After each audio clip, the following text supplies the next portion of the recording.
우리가 함께 봉독한 말씀을 통해서 기드온의 전쟁이란 제목으로 함께 은혜를 나누겠는데요. 두 손을 우리 가슴에 올려놓고 우리 믿음의 고백을 하나님께 하겠습니다. 시작. 나는 하나님께 사랑받는 존재입니다. 나는 오늘 하나님의 말씀을 듣습니다.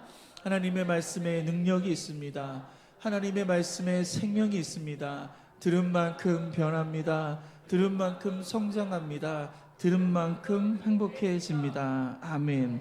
올해가 한국전쟁 75주년이 되는 해입니다. 이 전쟁을 승리로 이끌기 위해서 많은 연합군, 또 우리 국군들, 또 수많은 사람들이 이름 모른 많은 희생과 노력과 그 아픔이 있었습니다. 하지만 이런 전쟁의 역사 속에서 우리가 절대로 놓치지 않아야 될 이야기가 있는데, 바로 이러한 한국 전쟁 가운데 역사하신 하나님의 기적의 이야기입니다. 여러분, 영어로 이제 미스테리라고 하는 단어는요, 설명하기 어려운 이런 초자연적인 이런 현상을 뜻합니다. 하나님을 믿지 않는 사람들은요, 이렇게 초자연적인 현상들, 이해할 수 없는, 설명할 수 없는 이러한 것들을 미스테리 이렇게 표현하겠지만, 저와 여러분 하나님 믿는 사람들이잖아요. 여러분, 미스테리가 아니라 바로 미라클, 하나님의 기적이 아닌가 그렇게 생각합니다.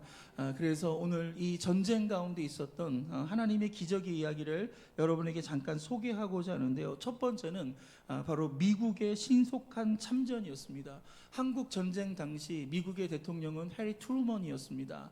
이 트루먼 대통령이 그때 휴가 중이었어요. 미국 시간으로 6월 24일 저녁 9시 한국 전쟁 소식을 듣게 되는데, 그 당시에 한국은 그렇게 중요한 나라가 아니었습니다. 트루먼에게도요, 그렇게 관심 있는 나라가 아니었습니다. 그냥 쉽게 생각할 수 있는데, 근데 그날따라 다른 결정을 내리는 거예요. 휴가 중이기 때문에 복귀를 해서 의사결정을 해야 됨에도 불구하고 곧바로 이 해리 트루먼이요, 워싱턴으로 돌아가게 됩니다. 그리고 돌아가는 그 길에 어떤 걸 결정하냐면 바로 이 미군의 신속한 참전, 바로 미군의 파병을 마음속으로 결정합니다. 그리고 복귀한 후에 참모들을 불러 모아놓고 굉장히 신속하게 이러한 것들을 결정하게 되는데, 왜 이런 결정을 했을까? 이 트루먼의 대통령 자서전에 보니까 그 이날 있었던 일들이 나오게 되는데요. 이 트루먼이 고향 집에 가서 그날 책을 읽고 있는데, 그 책의 내용이 뭐냐면 역사책이었어요. 근데 그 역사책 중에 어떤 부분을 읽고 있었냐면, 작은 전쟁이라도 이 초창기에 이 초반에 그것을 잘 핸들링하지 못한다면, 제때에 조치를 취하지 않으면 굉장히 큰 전쟁으로 퍼질 수 있다라는 그 대목을 읽고 있을 때 한국 전쟁에 대한 소식을 듣게 된 거예요. 그러니까 그 당시 그렇게 중요하지 않았던 이 대한민국, 하지만 작은 전쟁이지만 내가 지금 초반에 이것을 잘 핸들링하지 않으면 이것이 큰 전쟁이 되고 또 소련이 이것을 악용할 수도 있다 생각을 해서 이 트루먼이 미국의 신속한 전쟁을 참여할 수 있도록 결정했다라고 합니다. 여러분, 이 미국 대통령이 휴가 중에 많고 많은 책 중에, 그렇지 않습니까? 그 역사책을 읽게 되고, 그 역사책 굉장히 두꺼운데 그 부분 중에서 특별히 이 부분을 읽을 때 바로 이 전화 연락이 왔었던 거, 여러분, 이것은 미스터리인가요? 미라클인가요? 미라클입니다. 네.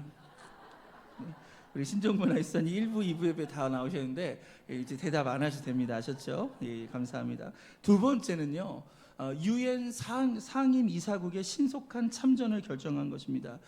유엔 안전보장 이사회에서 파병을 결의할 때 그날 그 당시 5개 상임 이사국이 있습니다. 미국, 영국, 프랑스, 그다음에 대만, 그다음에 소련, 이렇게 5개 나라였는데, 이 5개 나라에서 유엔에서 어떤 결정을 내리든지 간에 이 5개 나라 중에서 한 나라도 거부권을 행사하잖아요. 그러면 모든 결의가 다 무효가 되는 거예요. 아무리 유엔군을 파병하겠다라고 결정을 하더라도 소련에서 이거 나 거부하겠습니다라고 하면요, 그것은 실행할 수 없는 게 바로 유엔이라는 것입니다. 유엔은 만장일치로 통과를 해야 되기 때문에 그렇습니다. 그런데 이 소련이요, 이 당시에 이 회의에 참여하지 않았던 거예요. 만약 참여했으면 거부권을 발휘했을 텐데 참여하지 않았습니다. 참여하지 않은 이유는 이것입니다. 왜냐하면 이 소련이 대만 대신에 중국을 상임 이사국으로 넣자고 계속 강력하게 요청을 했는데 나머지 나라에서 계속 거절을 한 거예요. 그러다 보니까 이 소련이 이러한 결정에 대해서 마음에 들지 않으니까 항의하는 입장에서 이번 회의는 내가 불참하겠다라고 했는데, 그날 하필이면 그 회의가 무슨 회의였어요? 바로 6.25에 이 유엔군을 참전하겠다는 그 회의가 바로 그때 벌어졌다라는 거예요. 만약에 이 소련이 이 회의에 참여했다면 반드시 비토권을 발휘할 수밖에 없었다는 것입니다. 그 당시에 이 세계 국가는요 93개국이었다고 합니다. 그 중에 무려 67개국에서 한국을 도왔다고 합니다. 전 세계 바로 72%가 바로 한국을 도운 것입니다. 이 또한 역사상 유례가 없는 유일한 기록입니다. 사랑하는 성도 여러분, 이러한 유엔의 참전은 미스터리인가요? 미라클인가요? 세 번째는요, 인천 상륙 작전입니다. 인천 상륙 작전을 주도했던 인물은 우리가 잘 아는 것처럼 메가더 장군입니다. 하지만 이 작전을 계획했을 당시에 많은 참모들은요 이 작전을 반대했어요. 반대한 이유도 굉장히 명백했고요, 합리적인 이유였습니다. 그것은 뭐냐면 이 인천이라는 앞바다가 굉장히 좁은 거예요. 그러니까 이 큰 군함들이 들어갈 수가 없으니까 공격당하기 쉬우니까 이것은 불가능하다고 얘기합니다. 두 번째 이유는요, 인천이요 전 세계에서 조수 간만의 차가 두 번째로 높은 지역이라고 합니다. 그러니까 이 조수 간만의 차가 너무 높다고 보니까 이 조수 간만의 시간을 때를 맞춰야 되는데 이때 노출이 될 수가 있으니까 이것은 불가능하다라고 얘기합니다. 세 번째는 바로 인천 앞바다에 월미도가 있는데 이미 그 월미도는 북한군에 의해서 요새화됐기 때문에 그 공격을 우리가 방어할 수가 없다라는 이런 얘기를 하면서 인천 상륙작전 대신에 군산이나 아니면 아산만 바로 여기에서 상륙작전을 하는 게 어떠냐라고 그렇게 참모들이 그렇게 제안을 했다고 합니다. 하지만 메가더는요 기도하고 하나님께 응답을 받은 거예요. 그래서 인천 상륙작전을 감행하게 되는데 이 확률이 몇 프로냐면 5,000분의 1이에요. 여러분 우리 교회도요 5분의 1 확률이 되면요 움직이지 않습니다. 여러분 어떤 회사에서 여러분 5,000분의 1의 확률을 뚫고 그 일을 실행하는 회사는 여러분 죽었다 깨나도 없는 거예요. 그런데 메가더 장군은요 이 5,000분의 1의 확률, 그 확률이지만 하나님 믿고 의지하면서 감행하게 됐고요, 바로 이것을 성공적으로 이끌면서 북한군의 기세가 결정적으로 꺾어지는 그런 계기가 될 수 있었다는 것입니다. 여러분 인천 상륙작전의 성공은 여러분 보시기에 미스터리인가요? 아니면 미라클인가요? 여러분 하나님께서 이 전쟁에 개입하셔서 이러한 위대한 승리를 이끄신 것을 저는 고백합니다. 할렐루야. 우리는 이 전쟁에 유엔군, 한국전쟁에 참여한 한국군들, 또 수많은 이름 없이 산화한 그런 순국선열에 우리는 분명히 감사해야 될 줄 믿습니다. 하지만 정말 높임받고 감사를 받아야 할 분은 바로 하나님이 아니신가 그렇게 생각합니다. 여러분 성경에도요 많은 전쟁의 이야기가 있어요. 그런데 그 전쟁, 그 성경의 결론이 뭔지 아십니까? 이러한 전쟁의 승패, 그 원인이 어디에 있는지 성경은 뭐라고 얘기하냐면 우리 사무엘상 17장 47절 말씀을 읽겠습니다. 시작. 또 여호와의 구원하심이 칼과 창에 있지 아니함을 이 무리에게 알게 하리라. 전쟁은 여호와께 속한 것인즉 그가 너희를 우리 손에 넘기시리라. 여러분 이것은 다윗의 위대한 고백이죠. 골리앗 앞에서 이스라엘 백성들은 다 두려워 떨었어요. 아무도 나서지 않을 때 여러분 군인도 아니었던 이 다윗이 이 군대 전쟁에 참가해서 오늘 이 말씀을 외치면서 이 전쟁이 누구의 전쟁이라고요? 하나님의 전쟁이다. 여호와의 전쟁이다. 하나님이 책임져 주실 거다. 그 믿음을 갖고 여러분 다윗이 골리앗을 대적했을 때 하나님께서 위대한 승리를 주신 것을 믿으시기를 바랍니다. 사랑하는 성도 여러분, 우리의 삶에도요, 여러분의 삶에 얼마나 많은 전쟁이 일어나는지 몰라요. 눈에 보이는 전쟁, 그뿐만 아니라 눈에 보이지 않는 전쟁들이 하루에 얼마나 많은 일들이 벌어진지 모릅니다. 지난 한 주간 우리 성도들에게 많은 사건과 사고와 또 많은 이런 기도의 제목들이 여러분 있게 되는 걸 보면요, 여러분 한 주 한 주 보내는 것이요, 모든 것이 이러한 전쟁이 아닌가 그렇게 생각합니다. 저와 여러분의 이러한 전쟁, 우리 교회의 전쟁의 승패 원인, 여러분 어디에 있다라고 생각하십니까? 오늘 성경에 나와 있는 이 전쟁의 승패의 원인과 우리의 인생의 전쟁의 승패의 원인이 여러분 같다고 생각하십니까? 다르다라고 생각하십니까? 저는 같다라고 생각합니다. 왜냐하면 하나님은 살아계시기 때문에 그래요. 하나님은 어제나 오늘이나 영원토록 동일하신 하나님. 그 하나님은 그냥 구약에 갇혀있는 하나님이 아니라, 그냥 역사 속에 갇혀있는 하나님이 아니라 오늘 우리 가운데 함께 하셔서 우리에게 위대한 은혜와 능력을 주시는 오늘 살아계신 하나님이에요. 그래서 우리가 저와 여러분이 하나님 믿고 의지하며 나갈 때 하나님 우리를 도와주시고 우리의 전쟁을 승리로 이끌어 주실 줄 믿습니다. 예, 우리에게 힘이 있을 수 있어요. 능력이 있을 수 있고 돈이 있을 수 있습니다. 하지만 하나님이 도와주시지 않는다면요, 이 전쟁을 승리할 수가 없는 것입니다. 오늘 그렇게 오늘 이 기드온의 전쟁 이야기를 통하여서 오늘 승리의 비결이 무엇인지 함께 은혜를 나누고자 합니다. 첫 번째, 한번 따라할까요? 두려움의 문제를 해결하겠습니다.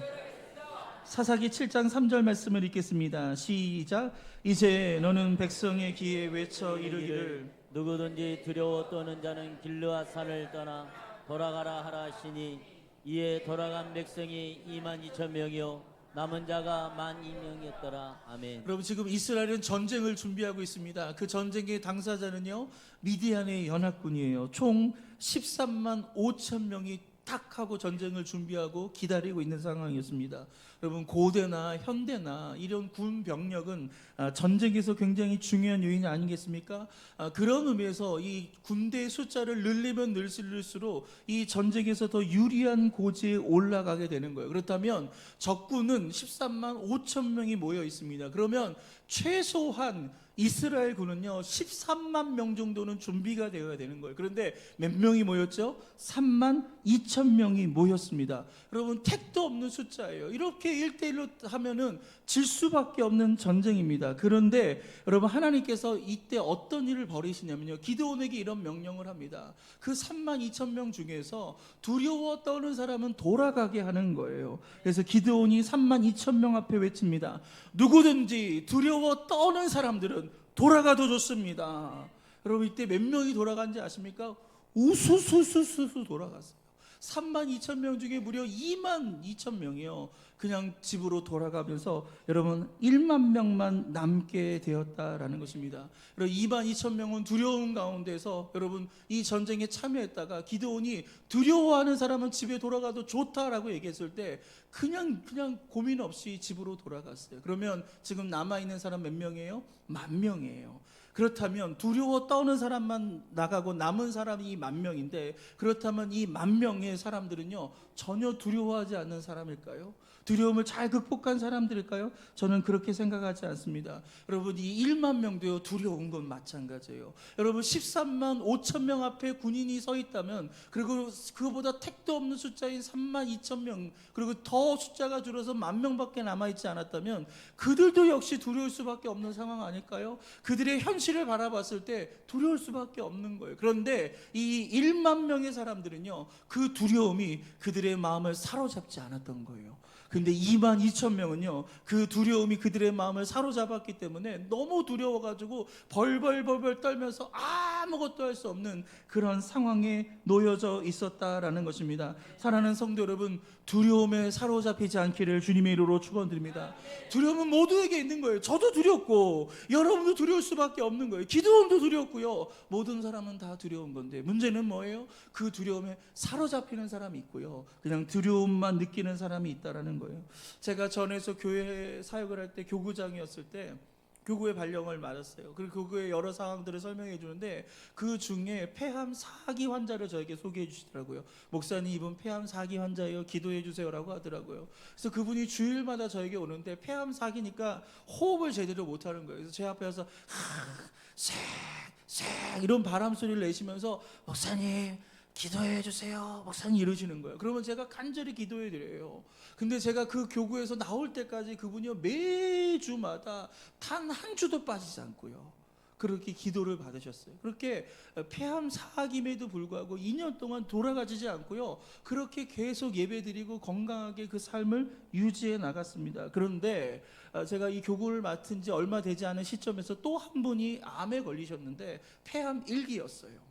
여러분, 사기하고 일기 좀 차이가 있지 않습니까? 사기는 크기도 커요. 그리고 이미 전이가 된 상태를 우리가 사기라고 할 수 있는데, 이 폐암 일기라는 것은요, 이 암도 굉장히 크기도 작고, 그래서 수술로 떼면 간단하게 떼어질 수 있는 거라서 수술을 하고 회복을 잘하면 웬만하면 다 극복할 수 있다, 우리 이렇게 생각할 수 있는데, 이 폐암 1기 암 환자분은요, 남자분이셨는데 너무 두려워하는 거예요. 제가 집에 가서 신방을 하고 간절히 말씀을 전하고 기도를 하고, 우리 교회에서 열심히 기도하겠습니다, 걱정하지 마세요, 그런데도 막 진짜 몸이 벌벌벌 떠는 거예요. 목사님 너무 무서워요, 너무 두려워요, 안심하십시오, 하나님 도와주십니다. 아무리 제가 얘기해도요, 그 두려움에 사로잡혀가지고 이분이 너무너무 어려워하는 가운데 있습니다. 수술 날짜가 잡혔습니다. 수술했는데 의사 선생님이 그러시는 거예요. 수술이 너무 잘 됐다는 거예요. 그러면 그 좋은 소식을 듣고 마음이 풀어져야 되는데, 그런데도 불구하고 이 남성분은요, 두려움 가운데 헤어나오지 못하는 거예요. 수술은 분명히 잘 되는데 놀라운 건요, 얼마 있지 않아서 돌아가셨어요. 두려움에 사로잡히면요, 이렇게 될 수밖에 없는 것입니다. 미국의 성공 동기 연구소 소장인 폴 마이어라는 박사님이 계신데, 이분이 이런 말을 합니다. 같이 한번 읽겠습니다. 시작. 실패한 사람들 가운데 90%는 실제로 실패한 것이 아니라 단지 미리 단념한 것뿐이다. 여러분, 주어진 문제 때문에 실패한 것이 아니라는 거예요. 그 주어진 문제를 대하는 우리의 마음의 태도, 그 마음의 자세가 어떠한가, 여러분, 그 연약함 때문에 실패한다라고 얘기하는 것입니다. 여러분, 우리의 삶에도 질병이 찾아오죠. 원하지 않게. 여러분 암을 원하는 사람이 어디 있겠습니까? 허리 통증을 원하는 사람이 누가 있겠습니까? 치매를 원하는 사람 단 한 사람도 없는 거예요. 그런데 내가 원하지 않지만 오게 돼 있는 거예요.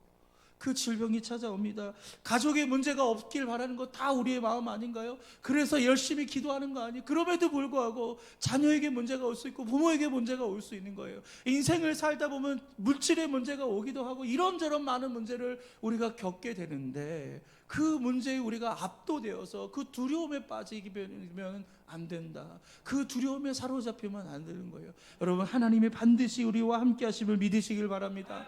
그 주님이 나와 함께 하심 믿고 그 절망에서 벗어날 수 있는 저와 여러분 되기를 주님의 이름으로 축원드립니다. 하나님의 능력이 함께함을 믿으시기를 바랍니다.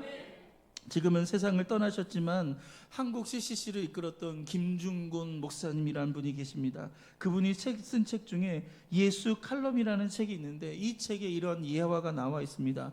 1974년 여의도 광장에서 진행한 엑스포 74, 대단했습니다. 여러분, 6일 동안요 665만 명이 참석하는 어마어마한 성회였습니다. 단일 대회 행사로 가장 큰 규모가 아니었나 그렇게 생각합니다. 이 행사를 준비하셨던 분이 바로 김중곤 목사님이신데, 그때 CCC의 스태프들을 다 불러 모아놓고 이날 행사를 준비하면서 무슨 얘기를 하냐면, 나는 이번 행사에서 50만 명을 모아놓고 일주일 동안 합숙하면서 전도훈련을 시킬 거다 라는 그 포부를 한 거예요. 여러분, 50만 명을 전도훈련을 시키겠다, 그것도 합숙시키면서. 그날 참석했던 스태프들 대부분이 다 반대했어요. 아니, 그래서 반대한 이유를 모아보니까 60여 가지가 있었다고 합니다. 첫째는 그 많은 사람들을 무엇으로 먹일 거냐, 그리고 잠은 어디서 재울 거냐, 그 많은 경비는 어디서 될 거냐, 혹시 비라도 오면 어떻게 될 거냐.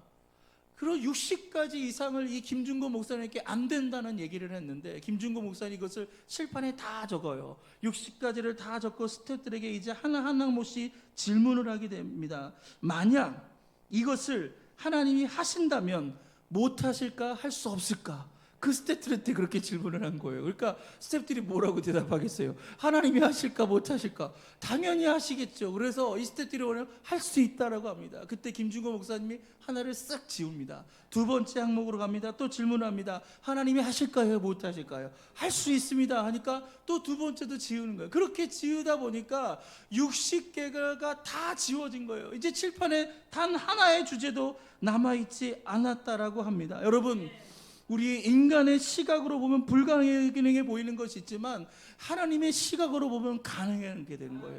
여러분 이날 여러분 몇 명이 32만 명이 합숙을 했고요. 그리고 매일같이 50만에서 80만 명이요 철야 기도를 하면서 이날 성회를 뜨겁게 장식했다고 합니다. 그리고 이 기간 동안에 42만 3천 명에게 복음을 전했고 그 중에 27만 3천 명이 예수를 믿고 회심하는 놀라운 역사가 일어난 거예요. 그리고 이 엑스포 74를 통해서 한국교회 전도운동이 일어나면서 폭발적으로 한국교회가 이렇게 부흥하고 성장하는 그런 영적인 계기가 됐다라고 얘기합니다. 이 책에서 김준고 목사님 마지막 말미에 이런 말을 씁니다. 같이 한번 읽어볼까요? 시작. 신앙은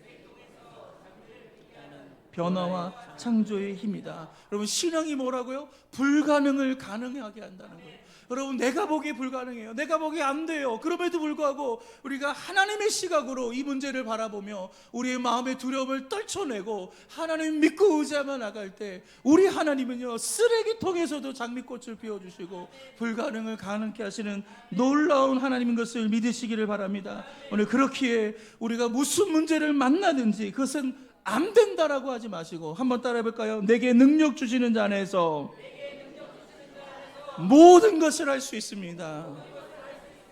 여러분이 이런 입술의 고백으로 하나님께 나갈 수 있기를 주님의 이름으로 축원드립니다.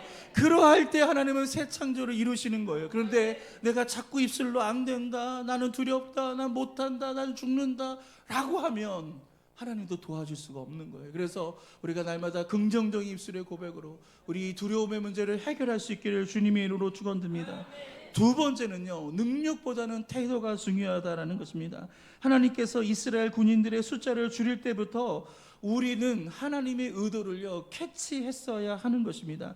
하나님이 이 전쟁을 위해서요 어떤 훈련된 군사, 최신식 무기, 그리고 강한 정신력 이러한 사람을 선발하려고 하신 것이 아니었다라는 거예요. 그들을 통해서 일하려고 했던 것이 아니었습니다. 이 전쟁은 하나님의 전쟁입니다. 그렇기에 하나님께서 보시는 것은 외모가 아니라 우리의 마음이었고 우리의 태도였다라는 것입니다. 우리 사사기 7장 2절 말씀을 같이 읽겠습니다. 시작.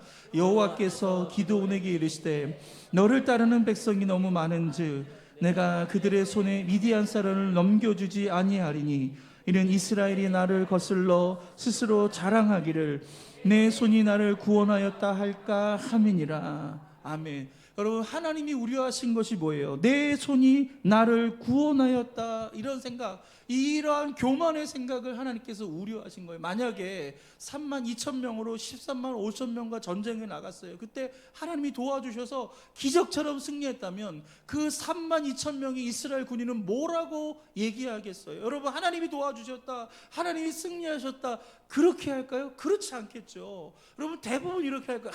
내가 말이야 그 어려운 전쟁에 나가서 내가 일당백으로 싸워서 그 수많은 미디안 군인들을 죽였어. 여러분 그렇게 자랑하지 않을까요? 그게 우리예요. 그게 우리의 모습일 수밖에 없는 거예요. 그래서 하나님은 그렇게 자랑하게 하지 않기 위해서, 우리가 자고하지 않기 위해서 여러분 그 숫자를 줄여 나가시다가 급기야 300명을 데리고 이 전쟁을 하신 것을 볼 수 있습니다. 사랑하는 성도 여러분, 우리가 이런 생각 가지고 살지 않았습니까? 우리가 자랑하는 거예요. 내가 갖고 있는 것 갖고 자랑하는 거예요. 또 반대로 내가 갖고 있지 않으면 그것 때문에 굉장히 괴롭고 낙심하면서 그렇게 살아가는 사람들이 있는데, 여러분 가진 것 자랑하지 마십시오.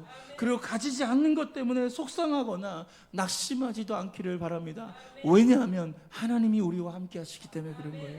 하나님은 가진 것 자랑하는 사람을 통해 일하시지 않습니다. 연약하지만 하나님을 바라보고 그분을 붙잡는 사람을 통해 하나님은 하나님의 일을 이루심을 믿으시기를 바랍니다. 오늘 그렇게 우리가 우리의 가진 것을 갖고서 우리의 인생의 전쟁에 참가하다 보면요, 그 전쟁에 대한 책임이 오롯이 나에게 있는 거예요. 내가 책임져야 되는 거예요. 근데 반대로 내가 가지고 있지만, 실력이 있지만 그것을 다 내려놓고 하나님을 의지하면서 하나님 도와주세요, 하나님 저를 고쳐주세요, 내 자녀의 문제를 해결해 주세요, 하나님 사업을 축복해 주세요 라고 하나님께 우리의 삶을 올려드리면 그 전쟁은 내가 책임지는 게 아니라 하나님이 책임지는 전쟁이 되는 거예요. 여러분, 내가 책임지는 전쟁 승리할 가능성이 높겠습니까?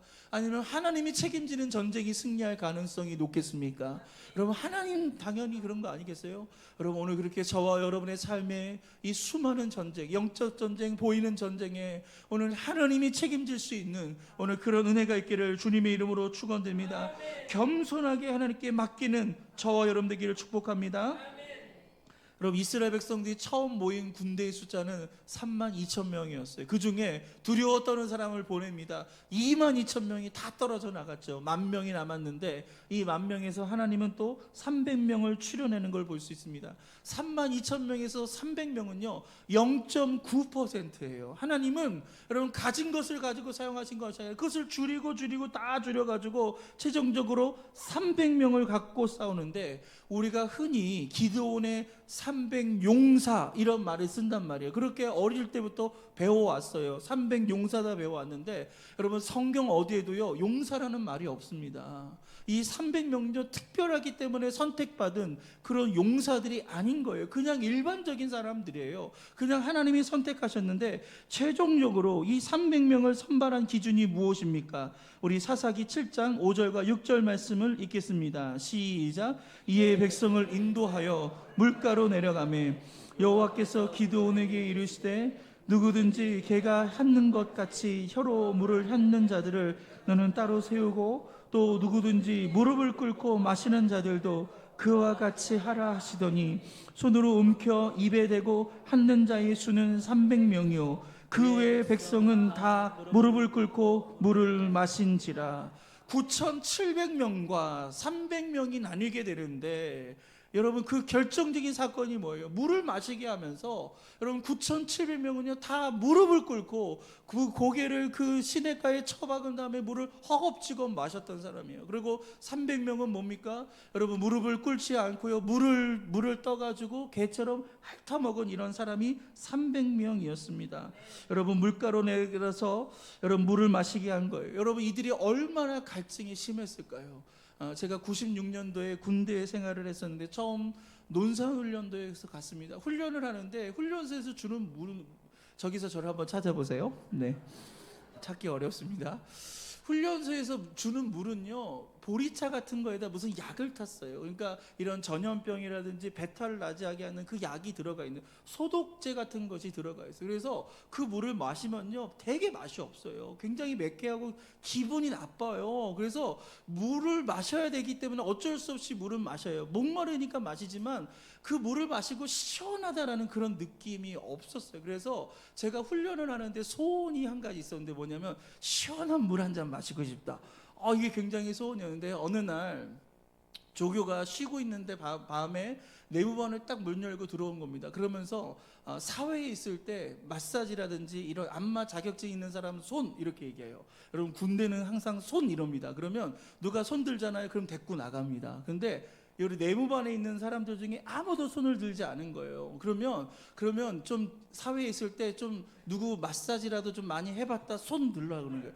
아무도 들지 않는 거예요. 그런데 그 당시 저희 아버님이 굉장히 종아리가 아프셨어요. 그래서 늘 저보고 종아리를 많이 좀 주물러 달라고 하셨어요. 형들도 있고 그런데 제가 막내다 보니까 제가 아버님 종아리를 되게 많이 주물러 드렸는데, 그 기억이 있어가지고 아무도 손을 들지 않으니까 제가 손을 번쩍 들었어요. 그러더니 이 조교가 나를 따라오라는 거예요. 그래서 같이 따라갔더니 행정반을 들어가는데 거기 한 분이 그냥 대자로 딱 누워 계시는데 행정관인 거예요. 그 군대의 행정을 책임지시는 분인데 나이가 많으신 분이에요. 이분이 엎드렸는데 어깨가 너무 아프다면서 그 어깨를 좀 주물러 달라고 하시는데, 제가 어깨를 딱 잡는데 무슨 돌덩이 같은 거예요.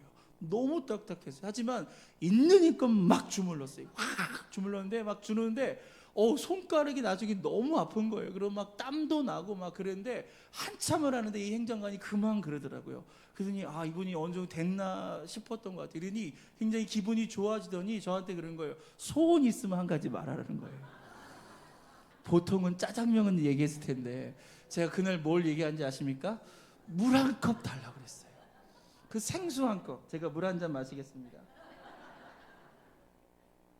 그 한 컵, 그 종이컵에 물을 딱 갖고 왔는데 그 시원한 물 하는 걸 딱 들이키는데 그게 목에서 그냥 이렇게 딱 넘어가는데 막 온몸을 타고 막 얼마나 시원한지 진짜 할렐루야. 제가 정말 수고는 했지만 막 애는 썼지만 정말로 시원한 그런 감정을 가졌습니다. 여러분, 여기 군대 파병됐던 이 이스라엘 사람들 10,000명의 사람들이에요. 여러분, 이렇게 선발의 과정도 22,000명을 내보내고 또 이러한 과정도 얼마나 오랫동안 대기하는 이런 시간들이 있었을까요? 음식이라도 제대로 준비됐을까요? 물이라도 제대로 준비했을까요? 그렇지 못하단 말이에요. 그러다 보니까 하나님께서 이들을 물가로 내려가서 물을 마시라고 했을 때 그들은 갈증이 날 수밖에 없는 상황이에요. 그래서 허겁지겁 그렇게 물을 마실 수밖에 없었는데 그 9,700명은 어떻게 마셨다고요? 무릎을 꿇고 그렇게 물을 허겁지겁 마셨고, 여러분 300명은요 무릎을 꿇지 않고 그렇게 물을 떠가지고 입에다 대고 개처럼 이렇게 핥아 먹었다라는 것입니다. 여러분, 이 전쟁은 하나님의 전쟁이에요. 하나님께서 유능한 사람을 뽑는 것이 아니라 그 마음의 태도를 보는데 어떤 태도를 보시느냐. 여러분, 우리의 삶에는요 다 욕구라는 게 있어요. 마음의 욕구라는 게 있습니다. 정욕이라는 것이 있어요. 그 정욕 앞에 여러분 쉽게 무릎 꿇는 사람 하나님 쓸 수 없는 거예요. 그럼 그 무릎 꿇지 않는 그 사람을 하나님께서는 구별하신 것이 아닌가 생각합니다. 요한일서 2장 16절과 17절 말씀을 읽겠습니다. 시작.